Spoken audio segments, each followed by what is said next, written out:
ऐसे प्रश्न को निम्न प्रकार से आप बना सकते हैं। सबसे पहले कि आप जो ABCD EFG अलग अलग समय पर पहुंचते हैं, तो ऐसा जैसे ही पढ़िएगा तो समझ में आ जाएगा कि कोई पहले पहुंचेगा, कोई बाद में पहुंचेगा। जो पहले पहुंचेगा उसको ऊपर इंडिकेट करेंगे, जो बाद में पहुंचेगा उसको नीचे।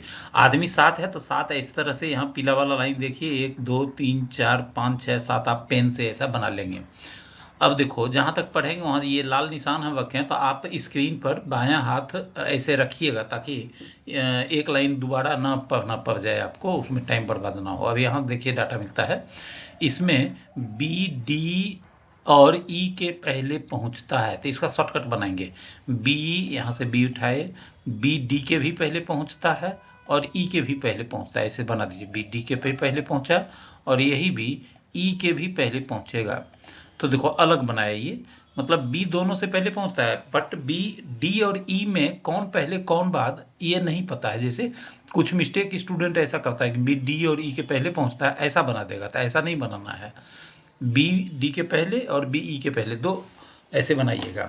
आगे बोलता है डाटा एफ सी के बाद पहुंचता है परंतु ठीक बाद नहीं। एफ सी के बाद पहुंचता है परंतु ठीक बाद नहीं। एफ को लिए, एफ जो बाद पहुंचेगा उसको नीचे रखेंगे। एफ सी के बाद पहुंचता है ऐसे इंडिकेट करेंगे, लेकिन कहता है ये ठीक बाद नहीं, मतलब दोनों लगातार नहीं रहेगा। जब लगातार रहता है तो उसको हम लोग ऐसे बॉक्स में घेर देते हैं, लेकिन यहाँ बोला है कि लगातार नहीं, तो बॉक्स के अंदर रख करके और इसको काट देंगे, ताकि जब सेट करने लगे तो ध्यान रहे कि ये दोनों लगातार नहीं रहेगा। एफ सी के बाद पहुंचेगा बट ठीक बात नहीं। जी पार्टी में सिर्फ ए का स्वागत करता है, देखो इसको ठीक से समझिएगा। जी पार्टी में सिर्फ ए का स्वागत करने का सेंस हुआ कि जी जो स्वागत करेगा वो पहले आएगा, तो जी ए का स्वागत करता है तो ए के पहले आएगा, सिर्फ ए का, मतलब केवल ए से ही पहले आएगा जी, बाकी किसी के पहले नहीं आएगा, ये इसका सेंस हुआ। तो देखो जी डायरेक्ट यहाँ आ जाएगा। क्यों? क्योंकि जी केवल ए का स्वागत, मतलब केवल ए के ही पहले आएगा। अगर ज़्यादा पहले आएगा तब तो वो ज़्यादा लोगों का स्वागत करने लगेगा। स्वागत करने का सेंस सिर्फ पहले और बाद से लेना है। आगे डाटा मिलता है आपको, एफ पार्टी में जितने व्यक्ति के पहले आता है उतने ही व्यक्ति के बाद आता है। एफ पार्टी में इसका मतलब हुआ कि बीचों बीच आता है, तब न देखो एफ यहाँ रहेगा। तो ये 1 2 3 व्यक्ति के पहले आया, 1 2 3 3 व्यक्ति के बाद आया, जितने व्यक्ति पहले उतने व्यक्ति के बाद। आगे कहता है सी सबसे पहले नहीं आता है। फिगर जब बनाएंगे तो सी को देखो, बोथ पॉजिटिव निगेटिव दोनों डाटा बनाइएगा। सी सबसे पहले नहीं तो सी को सबसे ऊपर लिख करके और काट दीजिएगा, क्योंकि सी सबसे पहले नहीं, यहाँ इंडिकेट कर दिए कि सबसे ऊपर सी को हम नहीं रखेंगे। आगे बोलता है ई जी के तुरंत पहले नहीं आता है। अब देखो ई जी के तुरंत पहले नहीं आता है, तो ई को हम जी के तुरंत पहले यहाँ ई नहीं देंगे, तो हम देखो ई को यहाँ देंगे। क्यों देंगे? क्योंकि ई को आप जहां भी दीजिएगा तो उसके ऊपर,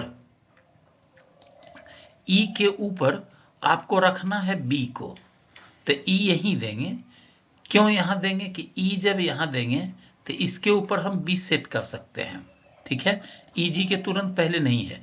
और साथ ही देखो एक डाटा ये है, एफ के पहले सी रखना है, लेकिन एफ के तुरंत पहले नहीं रखना है सी। तो देखो एफ यहाँ है तो एफ के तुरंत पहले यहाँ सी नहीं रहेगा, और सबसे ऊपर सी है नहीं, तो सी कन्फर्म यहाँ हो गया, सी यहाँ दे दिए। और देखो ई को यहाँ इसलिए दिए कि ई के ऊपर बी रखना है, तो ई के ऊपर बी, तो अभी ई के ऊपर एक ही जगह खाली है, यहाँ पर हो गया बी। और ये देखिए बी के नीचे डी कहीं ना कहीं रहेगा, तो बी के नीचे एक ही जगह खाली है जहां रहेगा, नीचे का मतलब हुआ नीचे कहीं भी, बाद का मतलब बाद कहीं भी, तो यहाँ पर हो जाएगा डी। यही मेन डायग्राम आपका बन गया, जो ऊपर है वो पहले, जो नीचे है वो बाद। अब देखिए क्वेश्चन में जब आएंगे तो क्वेश्चन बोलता है आपको पार्टी में सबसे पहले पार्टी में कौन पहुंचता है, तो सबसे पहले बी पहुंचता है, आंसर हो गया विकल्प एक। पार्टी में बी एवं डी के बीच कितने व्यक्ति आते हैं, तो गिन लीजिए बी और डी के बीच 3 व्यक्ति आते हैं, क्वेश्चन का आंसर हुआ 3, जो विकल्प 3 में है। किस 2 व्यक्ति के बीच में डी पहुंचता है, तो एफ और जी के बीच में डी पहुंचता है, तो विकल्प 2 आंसर हो जाएगा। ई के ठीक पहले पार्टी में कौन पहुंचता है, तो ई के ठीक पहले सी पहुंचता है, विकल्प 1 हो जाएगा। डी पार्टी में कितने व्यक्ति के बाद पहुंचता है, तो डी पार्टी में 4 व्यक्ति के बाद पहुंचता है, विकल्प 4 क्वेश्चन का आंसर हो गया।